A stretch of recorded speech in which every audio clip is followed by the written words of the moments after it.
So, here as we enter this stock round, it looks like things are cracking. This guy had $100 exactly, bought himself a B&O. But now we're over here with a pure investor. And that's not a strong position to be in, especially since he's holding this share that's worthless that he'd like to capitalize on. He did a quick calculation and says, I can float the pen at 76. Now, in some games, people will seek out an alternate investor to help them. That can help raise money for a company. Again, almost impossible to manage that without some table talk present. So if you play the game under some sort of circumstances where you agreed that there would be no table talk, that just wouldn't happen and you'd be left alone. At this point in the game, so the first turn of the game often deals are cut, but it's much, much less likely in a situation like this. For instance, floating the pen is probably not in too many people's interest. So even with the table talk, it's not going to change much here. But that initial deal cutting and start of the game that isn't so fixed and scripted is much, much more likely if you don't disallow table talk. And there, there's nothing in the rules to state that you shouldn't discuss or cut deals. There are specific prohibitions, and that's not one of them. Cutting deals as to behavior is not prohibited by the rules. On the other hand, some people believe that if something's not explicitly stated in the rules, it's disallowed. Anyway, what we have here is a situation where he's going to dump his Canadian Pacific for 112 and his two, well, I'll do this in a moment, his two NYCs for 164 bucks. That's going to drop that price down to here. Now that weakens everybody else's position to start something, which is one of the things. Now this is a weak point to do it. Many people want to wait one more round to kick something off, get it at a higher value. But if he doesn't do it now, someone might, and he immediately starts cranking some value out of this share, which is important to him. Right now it's just wasted money sitting there. Alright, so he'll do that and start the pen, and that's going to maybe kick off some other events as cheaper shares that are producing become available instead of these damn B&Os that are not. Well, the B&O owner decided to float his company. He had $100 on hand. The problem he has is if he buys one of these shares, he ends up committing money to that, maybe losing money if someone else sells. And he would kind of like to get his B&O kicked off and started. Can he make more than the 30 around? Maybe if he goes big on it. But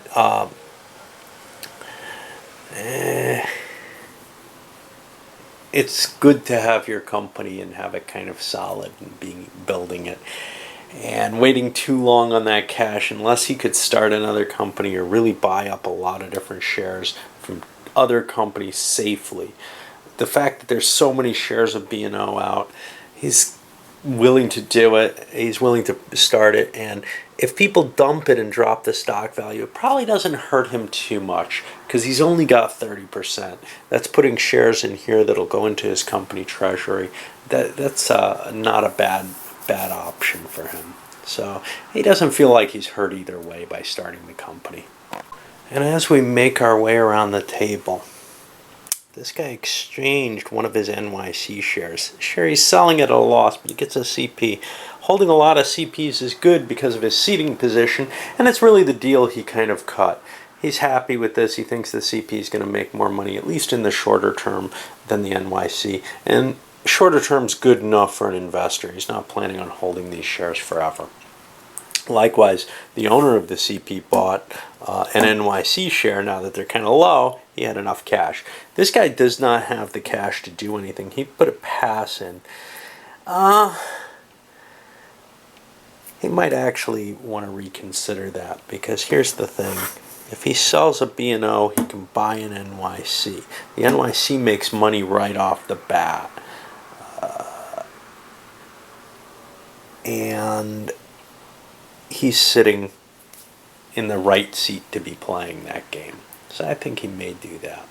And we see the president of the NYC's done the same action, selling that B&O that isn't producing this turn to invest in something that is. Now he took a $10 loss because it was down to 90, and now and he bought it at 100. But he's going to make money, and he's pushing the NYCs to be all sold out.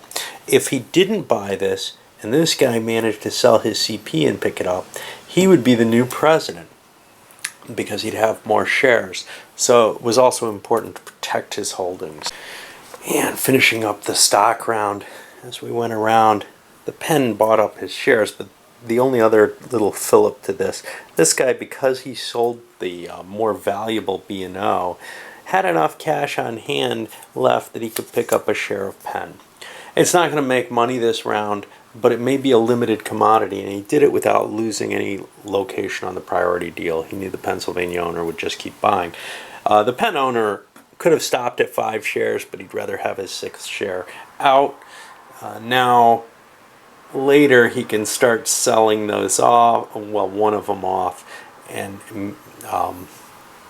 get himself in a position where he has 50% so that he can buy and sell a share whenever he wishes, or he can invest in other things with the money.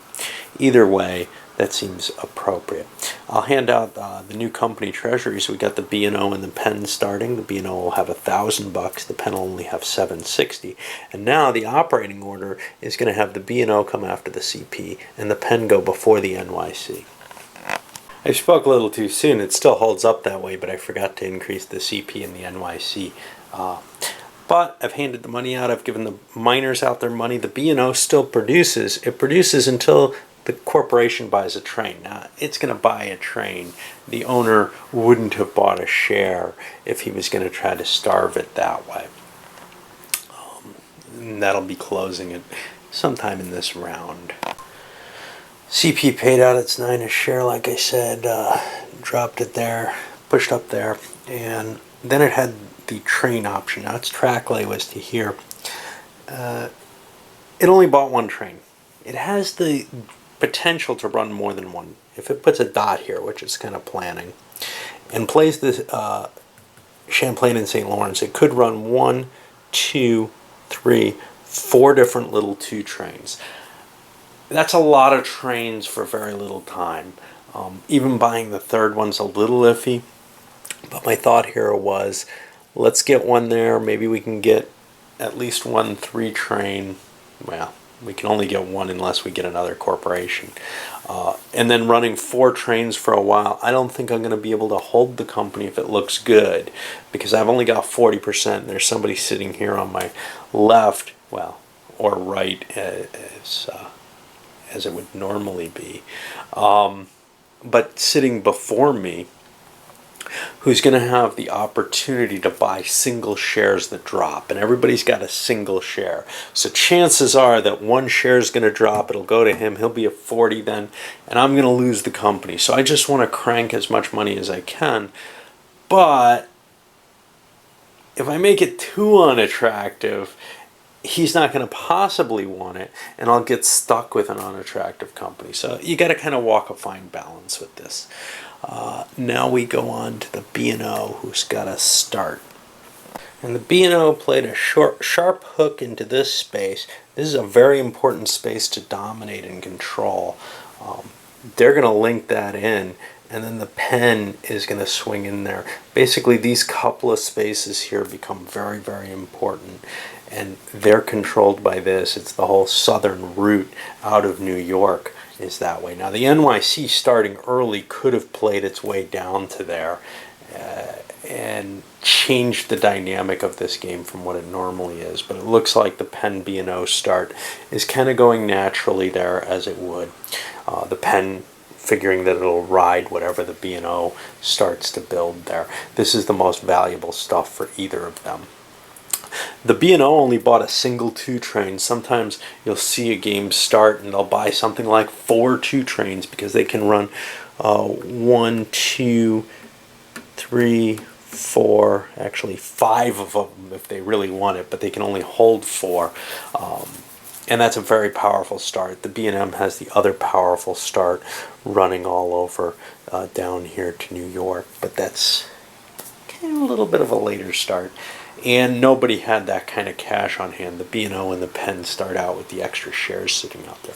The Penn bought the first 3 train. They bought a 2 and a 3, and that brings into play all these green tiles. These guys are just enhancements to the normal track. This is enhancements to the cities, and then this is for New York City, which costs money to lay first. Boston and Baltimore, the double O's, the UUs. By the way, these are boinkers and these are boinker doinkers, just so you understand the terminology. Thank Jason Levine for those names. And then these are upgrades for the cities, and there's X's as well as K's, special K's. All right, we still have the NYC to go. The Penn obviously couldn't pay out because it didn't have a train, and the NYC has many options. They can upgrade track, or they can start running down to try and control New York.